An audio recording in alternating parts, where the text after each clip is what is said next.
أريد أن أجمع قدرا من المال يكفي لعلاج الأمراض التي أصابتني أثناء جمعه. ليس من الصعب أن تضحي من أجل صديق، ولكن من الصعب أن تجد الصديق الذي يستحق التضحية. الغباء هو المرض الوحيد الذي لا يتعب المريض، بل يتعب كل المحيطين به. معلم طالب: لو خيروك بين العقل والمال ماذا ستختار؟ فقال الطالب: سأختار المال. قال المعلم: أما أنا فسأختار العقل. فقال الطالب: والله يا معلم، كل واحد يختار الذي ينقصه. أتزوج كان لدي 6 نظريات في تربية الأطفال، أما الآن فعندي 6 أطفال وليس عندي نظريات له.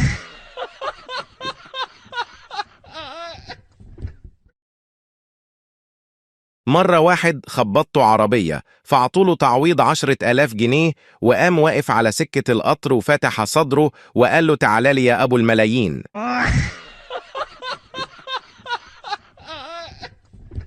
محشش اسمه سالم زعل من أهله وفكر يسافر، وهو رايح المطار شاف لوحة مكتوب عليها: ارجع لنا سالم. رجع بيتهم يبكي وقال: طيب ليه زعلتوني؟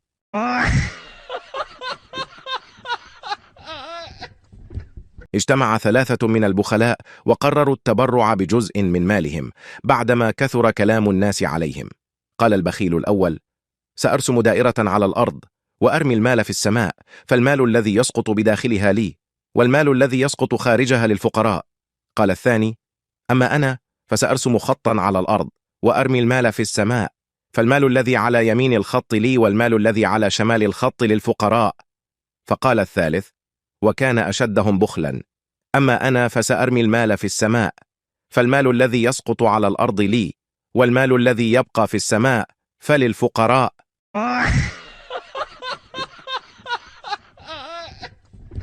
قصة المدير والموظف. المدير: أترى ذلك الحمار هناك؟ الموظف: نعم، ما به؟ المدير: اذهب إليه واجعله يضحك ليعطيك الزيادة في راتبك. ذهب الموظف وأضحك الحمار المدير. الآن اذهب إليه واجعله يبكي. ذهب الموظف للحمار وأبكاه. المدير: آخر طلب، دعه يهرب. نفهذ الموظف وهرب الحمار. المدير: سأمنحك إجازة وفوقها زيادة راتب بعد أن تخبرني كيف فعلت ذلك. الموظف: أول مرة قلت للحمار أنني أعمل موظفا فضحك علي. المرة الثانية قلت له أنا راتبي في الشهر $100 فبكى علي. والمرة الثالثة قلت له: ما رأيك لو تتوظف بدلا مني؟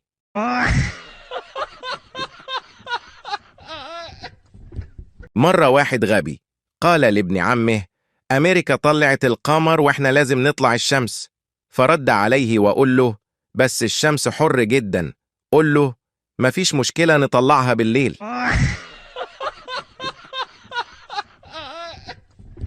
واحد مسطول شافوه قاعد جنب الصخرة وماسك خفاش بحكيله: يخرب بيتك، أول مرة بشوف فار لابس عباية. واحد بيستهبل اتجوز واحده بتستهبل، قاموا خلفه. واد لما خرج عمل فيها ميت.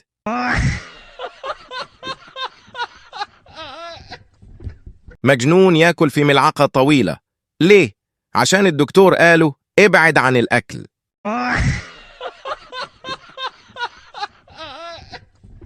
واحد قال لأبوه: بابا عاوز أكمل دراستي بره. قال: وإيه المشكلة؟ قول لأمك تفرشلك في الحوش، بس خد بالك لتبرد.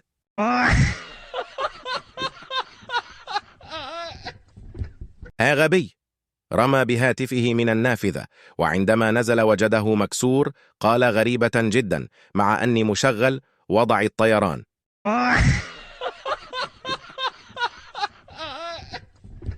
غبي رمى بهاتفه من النافذة، وعندما نزل وجده مكسور. قال غريبة جدا، مع أني مشغل وضع الطيران.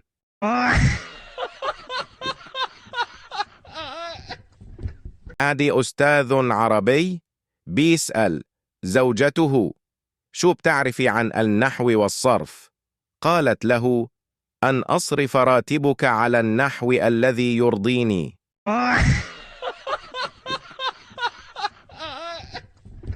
غبي سألوه: شو أصعب إشي بالدنيا؟ قالهم إنك تحلق دقنك وإنت تاكل علكة.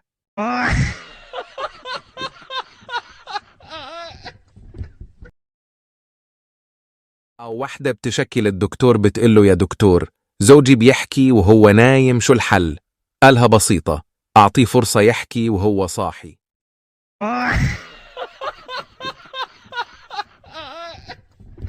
غبي سألوه: شو أصعب إشي بالدنيا؟ قالهم إنك تحلق دقنك وإنت تاكل علكة.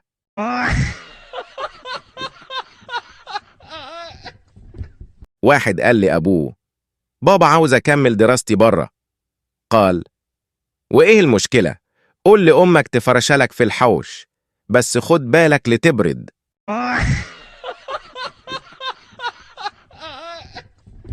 مجنون ياكل في ملعقة طويلة. ليه؟ عشان الدكتور قاله ابعد عن الأكل.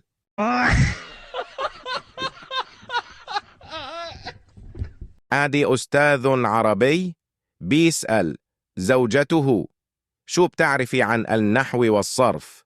قالت له: أن أصرف راتبك على النحو الذي يرضيني.